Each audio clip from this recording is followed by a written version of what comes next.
اور یہ بھی جانتا تھا کہ زندگی یہ جو روز و شب لکھ رہی ہے یہ اس لیے لکھ رہی ہے کہ ہر عمل کی یہاں پر مکافات ہے۔ تم نے جو غلط راستے بھی چنے ہیں وہ اس لیے نہیں چنے کہ تم سے غلطی ہو گئی ہے، بلکہ غلطیاں شاید تم سے اس سے پہلے ہوئی ہیں۔ آپ کو معلوم ہوئی کہ آپ کا دل ٹوٹ گیا اور آپ کو احساس ہو گیا کہ یہ شخص اب خیر کی طرف پلٹ کر نہیں آئے گا۔ اللہ قلوب کے حال بدلنے والا ہے، اللہ تو جو چاہے کر سکتا ہے، لیکن آپ اس دن مایوس ہو گئے، انسان مایوس ہو جاتا ہے، انسان تھک جاتا ہے۔ بسم اللہ الرحمن الرحیم۔ کیمیا گھر میں سے ایک نظم کے اوپر آج ہم گفتگو کریں گے۔ اس نظم کا عنوان ہے بھائی۔ میں بنیادی طور پر ایک بہت نظریاتی آدمی ہوں، اور جب آپ نظریاتی آدمی ہوتے ہیں تو آپ کو اس کے نتیجے میں ایک قیمت دینی پڑتی ہے۔ وہ قیمت یہ ہے کہ آپ اپنی زندگی کے جذباتی فیصلوں میں بھی صحیح اور غلط کا احساس کر کے چلنا چاہتے ہیں۔ آپ اپنی زندگی کا جذباتی فیصلہ بھی ایسے نہیں کر سکتے کہ آپ کو نظر آ رہا ہو کہ ایک چیز غلط ہے اور آپ اس کو اپنے نفس کی خواہش کی وجہ سے یا اپنی مرضی کی وجہ سے اس طرح کر لیں جس طرح آپ کا دل چاہ رہا ہے۔ پھر آپ کے ارد گرد بہت سے قریبی تعلق والے لوگ بھی ہوتے ہیں، رشتہ دار بھی ہوتے ہیں، آپ کی محبتیں بھی ہوتی ہیں۔ بس اوقات آپ ان کو بھی زندگی کے وہ فیصلے کرتے ہوئے دیکھتے ہیں جس میں آپ کو پتہ ہوتا ہے کہ یہ فیصلہ نفس کی خاطر کیا جا رہا ہے، لیکن یہ فیصلہ درست فیصلہ نہیں۔ اور پھر آپ جب کسی کو ایسا فیصلہ کرتے دیکھتے ہیں تو پہلے آپ اس کو روکتے ہیں، سمجھانے کی کوشش کرتے ہیں۔ اگر اس کو مات نہ سمجھ آئے تو پھر آپ کو ایک امید ہوتی ہے کہ شاید کسی دن یہ شخص بات کو سمجھنے آئے گا،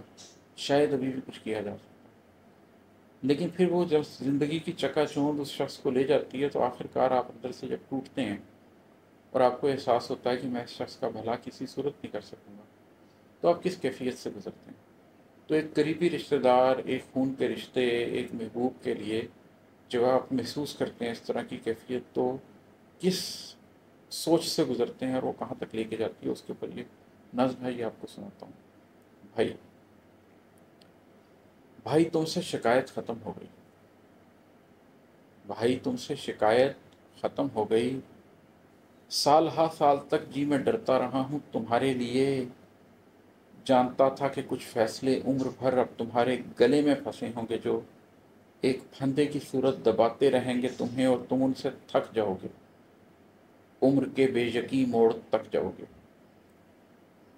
آپ یہ دیکھتے ہیں کہ کوئی شخص ہے، اور آپ سال ہر سال یہ دیکھتے رہتے ہیں کہ کوئی شخص ہے جس نے کچھ ایسے فیصلے کیے ہیں جو اس کے گلے کا پھندا بن جائے، کہ وہ فیصلے زندگی کے غلط فیصلے تھے اور وہ اس کو ساری زندگی ایک شکنجے کی صورت اس کے گلے کو دبائے رکھیں گے، وہ ایک تکلیف میں رہے گا، حتیٰ کہ عمر کے بے یقین موڑ تک وہ شخص پہنچ جائے گا اسی تکلیف کے ساتھ، اور آپ دیکھتے رہیں گے، آپ کچھ نہیں کر سکیں گے، کیونکہ یہ ماڈرن دنیا ہے، اس میں ہر شخص اپنی مرضی کا مالک ہے۔ آپ چھوٹے بچے کو آگ میں ہاتھ ڈالتے ہوئے روک سکتے ہیں، لیکن آپ جوان آدمی کو کچھ غلط کرتے ہوئے اس کا ہاتھ پکڑ کر روک نہیں سکتے، ایک حد تک سمجھا سکتے ہیں صرف۔ جانتا تھا کہ اس راہ کے اس طرف دل اجڑنے کا دن درد کی رات ہے، زندگی روز و شب لکھ رہی ہے یہاں، ہر عمل کی یہاں پر مکافات ہے۔ میں یہ جانتا تھا کہ جس راہ کو اس شخص نے اختیار کیا ہے اس کے آگے جو دن آئے گا اس میں اس کا دل اجڑا رہے گا، اس کے آگے جو رات آئے گی اس میں اس کو درد ملے گا، وہ اپنے شب و روز کے اندر تکلیف کاٹے گا۔ اور یہ بھی جانتا تھا کہ زندگی یہ جو روز و شب لکھ رہی ہے یہ اس لیے لکھ رہی ہے کہ ہر عمل کی یہاں پر مکافات ہے۔ تم نے جو غلط راستے بھی چنے ہیں وہ اس لیے نہیں چنے کہ تم سے غلطی ہو گئی ہے، بلکہ غلطیاں شاید تم سے اس سے پہلے ہوئی ہیں، اور ان غلطیوں کی مکافات میں تم نے کچھ اور غلط فیصلے کر لیے۔ اپنی زندگی کی کچھ غلطیوں کی وجہ سے سزا کے طور پر آپ کو دنیا میں ہی کئی دفعہ مکافات بھگتنی پڑتی ہے، اور آپ کچھ اور ایسے فیصلے کر لیتے ہیں جو آپ کے پچھلے فیصلوں کی قیمت بن جاتے ہیں۔ سال ہا سال تک سوچتا ہی رہا، کیا کروں میں تمہارے لیے میری جان، کس طرح رخ دکھاؤں مکافات کا، ایک چھینٹی سی آسان کی بات کا، جی میں ڈرتا رہا ہوں تمہارے لیے، خود سے لڑتا رہا ہوں تمہارے لیے۔ میں بہت سال تک یہ سوچتا رہا کہ میں کیا کروں اپنے اس غریبی کے لیے، کیا کروں اس شخص کے لیے جس سے مجھے اتنی محبت ہے، اس کو کیسے دکھاؤں کہ ہر عمل کی یہاں پر مکافات ہوتی ہے۔ یہ ایک سیدھی سی سادہ سی آسان سی بات ہے، جو تم نے فیصلے کیے ان کی مکافات میں تم سے کچھ اور غلط فیصلے مل گئے، اور اب یہ فیصلے جو کیے ہیں ان کی مکافات میں تمہیں کچھ اور غلط مل جائے گا، اور میں تمہارے لیے ڈرتا ہوں، اور میں تمہارے لیے جی میں ڈرتا رہا ہوں، خود سے لڑتا رہا ہوں، کیا میں تمہارے پاس جاؤں، کیا میں ایک دفعہ اور بےعزتی کرواؤں، کیا تمہیں سمجھانے کی کوشش کروں، کیا میں پیچھے ہو جاؤں، کیا میں تمہیں تمہارے حال پر چھوڑ دوں، اپنے آپ سے لڑتا رہا ہوں اور تمہارے لیے ڈرتا رہا ہوں۔ سال ہر سال میں یہ سمجھتا رہا ہوں کہ تم آؤ گے، میرے غم، میری مشکل، میری زندگی، ان سے چاہے تمہیں کچھ غرض ہو نہ ہو، اپنا دل سینچنے تو ضرور آؤ گے۔ میں کئی سال یہ سوچتا رہا کہ آخر کار وہ شخص خود میرے پاس آئے گا، اس لیے نہیں آئے گا کہ اسے میرے غم میں کوئی دلچسپی ہے، وہ میری مشکل کا حل نکالنا چاہتا ہے، وہ میری زندگی میں کوئی دلچسپی رکھتا ہے، لیکن اس لیے تو آئے گا کہ اس کی اپنی کوئی غرض ہوگی، اپنے دل کو سینچنے تو آئے گا، اپنے دل کے لیے حرارت، گرمی، توانائی، تحریک حاصل کرنے تو آئے گا میرے پاس۔ سال ہر سال میں یہ سمجھتا رہا ہوں کہ تم آؤ گے، میرے غم، میری مشکل، میری زندگی، ان سے چاہے تمہیں کچھ غرض ہو نہ ہو، اپنا دل سینچنے تو ضرور آؤ گے۔ ٹھوکریں کھاؤ گے، گر کے اٹھ جاؤ گے، ایک دن آخرش تم بھی پچھتاؤ گے،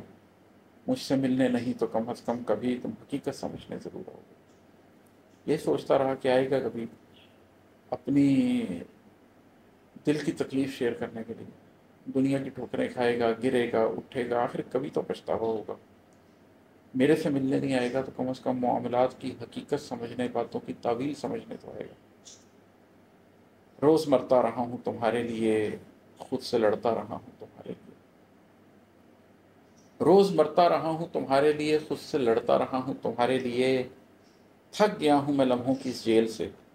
روز و شب کے پرانے اسی کھیل سے، انتظار اور اس کے نتیجے میں دکھ، ایک سپنا کہ آ جائیں گے کل کو سکھ۔ اب خود سے آپ کتنی دیر لڑتے رہتے ہیں؟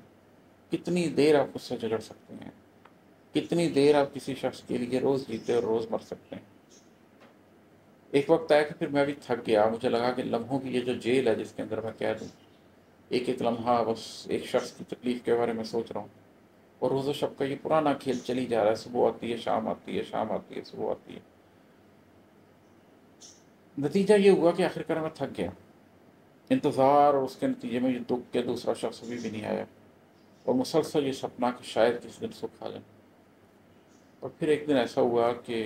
لاسٹ آن دا کیملز بیک کی طرح، اونٹ کی کمر پر آخری تنکے کی طرح، ایک ایسا واقعہ، ایک ایسا غم، دوسرے شخص کی ایک ایسی حرکت آپ کو معلوم ہوئی کہ آپ کا دل ٹوٹ گیا، اور آپ کو احساس ہو گیا کہ یہ شخص اب خیر کی طرف پلٹ کر نہیں آئے گا۔ اللہ قلوب کے حال بدلنے والا ہے، اللہ تو جو چاہے کر سکتا ہے، لیکن آپ اس دن مایوس ہو گئے، انسان مایوس ہو جاتا ہے، انسان تھک جاتا ہے۔ اب نہیں آج لگتا ہے بس اب نہیں، اب نہیں آج لگتا ہے بس اب نہیں، ایک تو یہ کہ تم اب نہیں آؤ گے، اب نہ دیکھو گے چہرہ نہ دکھ پاؤ گے، دوسرا یہ کہ بالفرض آپ ہی گئے تو مجھے منتظر ہی نہیں پاؤ گے۔ ایک آپ کو یہ احساس ہو جاتا ہے کہ دوسرا شخص اب پلٹ کر کبھی آپ کے پاس نہیں آئے گا، کبھی آپ سے نہیں کہے گا کہ میرے دل کو تحریک کی ضرورت ہے، مجھے تمہارے ہاتھ کی ضرورت ہے، مجھے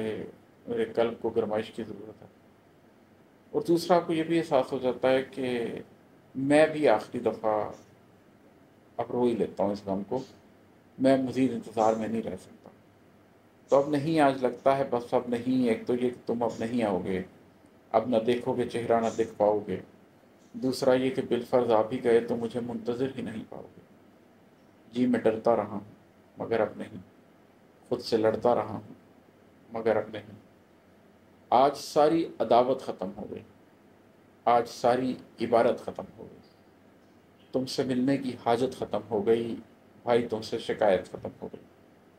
وہ جو عداوت تھی، وہ عداوت تو تھی ہی اس بات کی کہ غلط راستے پہ نہ جاؤ، وہ جو ایک عبارت تھی جو تمہاری اور میری زندگی کی مشترکہ تحریر تھی، وہ اسی لیے تو تھی کہ تمہارا میرا کوئی تعلق تھا۔ وہ جو تم سے ملنے کی حاجت تھی، وہ حاجت اسی لیے تو تھی کہ تم سے بیٹھوں گا، کچھ شکایت کروں گا، کچھ تمہاری اصلاح کی کوشش کروں گا، کچھ تمہیں ٹھیک راستے پہ لانے کی کوشش کروں گا۔ لیکن جب یہ ساری شکایتیں ہی ختم ہو گئیں تو پھر کیا بچا؟ آج ساری عداوت ختم ہو گئی، آج ساری عبارت ختم ہو گئی، تم سے ملنے کی حاجت ختم ہو گئی، بھائی تم سے شکایت ختم ہو گئی۔